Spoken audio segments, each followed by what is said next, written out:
नमस्कार दोस्तों, चलिए बात कर लेते हैं उत्तर प्रदेश के सभी 75 जिलों की आज की ताज़ा बड़ी महत्वपूर्ण खबरों की। उससे पहले वीडियो को लाइक शेयर जरूर करें और साथ ही ये भी बताएं कि आप इस वीडियो को किस जिले, शहर या गांव से देख रहे हैं।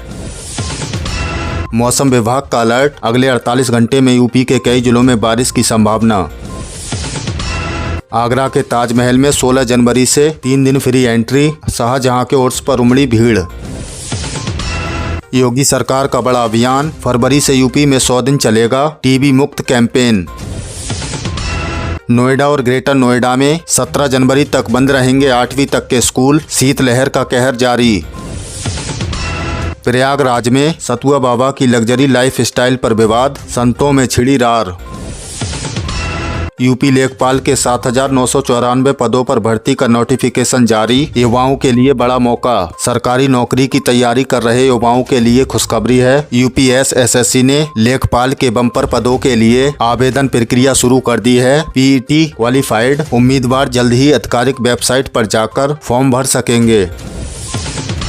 सहारनपुर में पारिवारिक कलह के चलते दिल दहला देने वाली घटना, मां ने 2 बच्चों को दिया जहर। सहारनपुर में एक महिला ने अपने 2 मासूम बच्चों को जहर खिलाने के बाद खुद भी जहर खा लिया। इस दर्दनाक हादसे में महिला और उसकी बेटी की मौत हो गई, जबकि बेटा अस्पताल में जिंदगी और मौत से लड़ रहा है।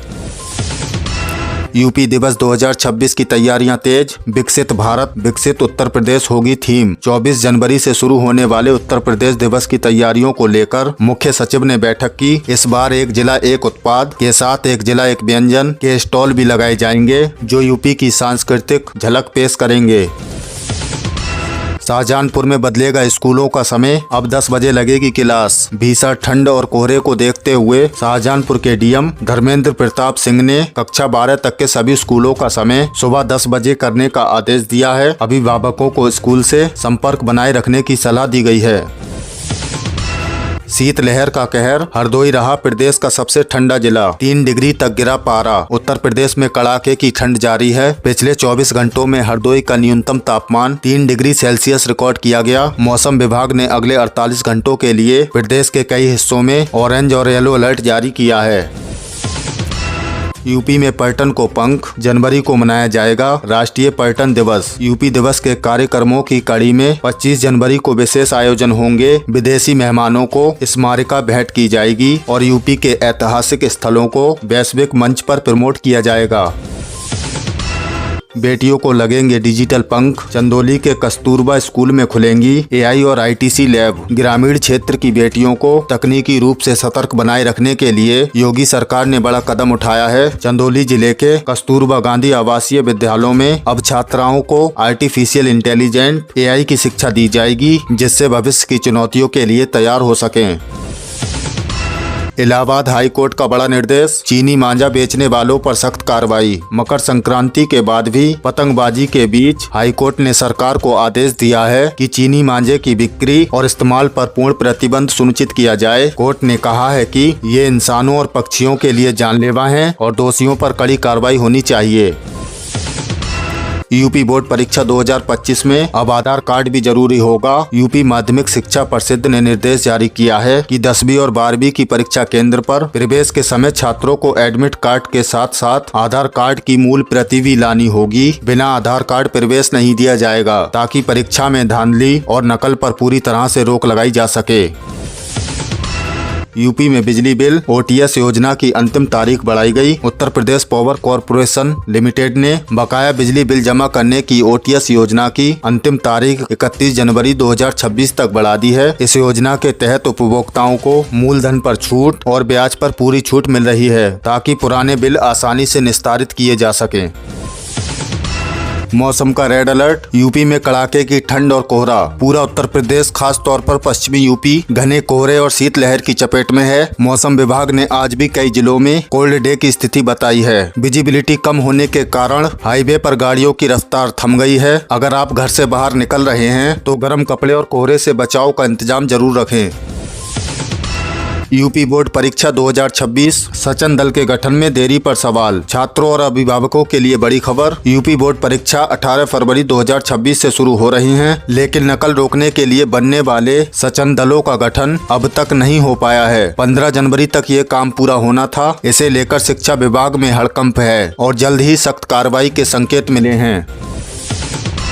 प्रतियोगी छात्रों के लिए राहत। यूपीपीएससी आरओ मुख्य परीक्षा की तारीखें बदली। प्रतियोगी परीक्षाओं की तैयारी कर रहे युवाओं के लिए जरूरी अपडेट। उत्तर प्रदेश लोक सेवा आयोग ने समीक्षा अधिकारी आरओ और सहायक समीक्षा अधिकारी एआरओ मुख्य परीक्षा 2025 की तारीखों में बदलाव किया है। अब ये मुख्य परीक्षा 2 और 3 फरवरी 2026 को आयोजित की जाएंगी। छात्र आयोग की वेबसाइट पर नया शेड्यूल चेक कर सकते हैं। बारिश का अलर्ट। 15 जनवरी से बदलेगा मौसम। ठंड के बीच अब बारिश भी परेशान कर सकती है। मौसम वैज्ञानिकों के अनुसार एक नया पश्चिमी विक्षोभ सक्रिय हो रहा है। इसके चलते 18 और 19 फरवरी को पश्चिमी उत्तर प्रदेश के कई इलाकों में बूंदाबांदी और हल्की बारिश होने के आसार हैं। इससे तापमान में थोड़ी बढ़ोतरी हो सकती है, लेकिन ठंड बनी रहेगी। यूपी पुलिस का डंका। महाकुंभ 2025 के लिए मिला scotch gold award. Uttar Pradesh police के लिए गर्व का पल है। पिछले साल प्रयागराज में आयोजित महाकुंभ 2025 में शानदार भीड़ प्रबंधन और आईसीसीसी के जरिए सुरक्षा व्यवस्था संभालने के लिए यूपी पुलिस को प्रतिष्ठित स्कॉच गोल्ड अवार्ड से नवाजा गया है। ये अवार्ड पुलिस की हाईटेक व्यवस्था और सोशल मीडिया मॉनिटरिंग के लिए दिया गया है। अदालतों में कामकाज ठप। बार काउंसिलिंग चुनाव के चलते छुट्टी। कानूनी कामकाज से जुड़ी खबर। बदायूं समेत प्रदेश के कई जिलों में 16 से 17 जनवरी अदालतों में न्यायिक कार्य स्थगित रहेगा। इसका कारण बार काउंसिलिंग चुनाव 2025-26 है। वकील वोटिंग में व्यस्त रहेंगे, इसलिए अगर आपकी कोई तारीख थी तो वो आगे बढ़ सकती है। यातायात प्रभावित। कोहरे से ट्रेनें और फ्लाइट लेट। घने कोहरे का सीधा असर यातायात पर पड़ा है। दिल्ली हावड़ा रूट और यूपी से गुजरने वाली कई प्रमुख ट्रेनें अपने निर्धारित समय से घंटों देरी से चल रही हैं। लखनऊ और वाराणसी में एयरपोर्ट पर भी फ्लाइट की लैंडिंग में दिक्कतें आ रही हैं। यात्रा शुरू करने से पहले अपनी ट्रेन या फ्लाइट का स्टेटस चेक कर लें।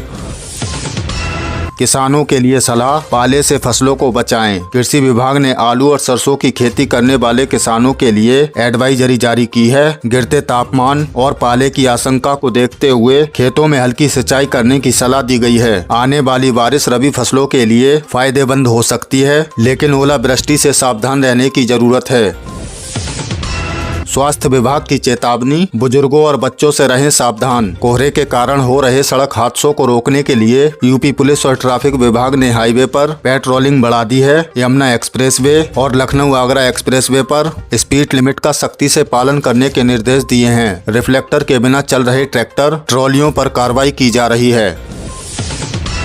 बिजली उपभोक्ताओं के लिए बड़ी राहत। अब खुद चुन सकेंगे अपना मीटर। उत्तर प्रदेश में नया बिजली कनेक्शन लेने वालों के लिए योगी सरकार ने बड़ी राहत दी है। अब उपभोक्ता खुद तय कर सकेंगे कि उन्हें अपने घर में स्मार्ट मीटर लगवाना है या पुराना इलेक्ट्रॉनिक मीटर। 10 सितंबर के बाद से सिर्फ स्मार्ट मीटर लग रहे थे, लेकिन अब आप 767 रुपए देकर सस्ता इलेक्ट्रॉनिक मीटर भी चुन सकते हैं। ये फैसला उन लोगों के लिए बहुत फायदेमंद है जो स्मार्ट मीटर के प्रीपेड सिस्टम से परेशान थे। स्कूलों में छुट्टी। 17 जनवरी तक बंद रहेंगे 8वीं तक के स्कूल। ठंड का कहर जारी है। इसका असर बच्चों की पढ़ाई पर पड़ रहा है। बरेली, सहारनपुर, मुजफ्फरनगर समेत पश्चिमी यूपी के कई जिलों में जिला अधिकारियों ने कक्षा 8 तक के स्कूलों को 17 जनवरी 2026 तक बंद रखने का आदेश दिया है। शीतलहर और घने कोहरे को देखते हुए ये फैसला लिया गया है। अगर आप अभिभावक हैं तो अपने डीएम का आदेश एक बार जरूर चेक कर लें। मौसम का अलर्ट। कोहरे के बाद अब बारिश की चेतावनी। मौसम विभाग ने यूपी वालों को सावधान किया है। भीषण ठंड और कोहरे के बीच अब बारिश की एंट्री होने वाली है। मौसम वैज्ञानिकों के मुताबिक एक नया पश्चिमी विक्षोभ सक्रिय हो रहा है, जिससे 18 और 19 जनवरी को दिल्ली, एनसीआर और पश्चिमी यूपी में हल्की बारिश हो सकती है। फिलहाल आज भी कई जिलों में विजिबिलिटी 0 के करीब है, इसलिए गाड़ी चलाते समय फॉग लाइट का इस्तेमाल जरूर करें। 23 जनवरी को बजेगा ब्लैकआउट सायरन, 75 जिलों में मॉक ड्रिल। अगली खबर बहुत जरूरी है, इसे ध्यान से सुनिए। 23 जनवरी को नेताजी सुभाष चंद्र बोस की जयंती पर पूरे उत्तर प्रदेश के 75 जिलों में एक साथ सायरन बजेंगे और अंधेरा छाएगा। घबराएं नहीं, ये एक मॉक ड्रिल होगी। इसका मतलब हवाई हमलों या आपदा के समय बचाव की तैयारी परखना है। प्रशासन ने इसे लाइट्स ऑफ अलर्ट ऑन नाम दिया है। मथुरा समेत कई जिलों में इसकी तैयारी शुरू कर दी गई है। यूपी में टीबी के खिलाफ जंग, 100 दिन का विशेष अभियान। योगी सरकार ने स्वास्थ्य के क्षेत्रों में एक बड़ा कदम उठाया है। प्रदेश को टीबी मुक्त बनाने के लिए सरकार 100 दिन का विशेष अभियान शुरू कर रही है। फरवरी से शुरू होने वाले इस अभियान में स्वास्थ्य विभाग की टीमें घर घर जाकर टीबी मरीजों की पहचान करेंगी और उनका मुफ्त इलाज शुरू कराएंगी। सरकार ने इसमें विधायकों और प्रधानों को भी शामिल होने का निर्देश दिया है। मायावती का बड़ा ऐलान, 2027 में अकेले लड़ेंगी चुनाव। सियासत की बात करें तो बसपा सुप्रीमो मायावती ने अपने जन्मदिन 15 जनवरी के बाद एक बड़ा सियासी धमाका किया है। उन्होंने साफ कर दिया है कि 2027 के उत्तर प्रदेश विधानसभा चुनाव में बहुजन समाजवादी पार्टी किसी से गठबंधन नहीं करेगी और एकला चलो की राह पर चलेगी। मायावती ने कहा है कि गठबंधन से वोट ट्रांसफर नहीं होता, इसलिए वो अपने दम पर चुनाव लड़ेंगी।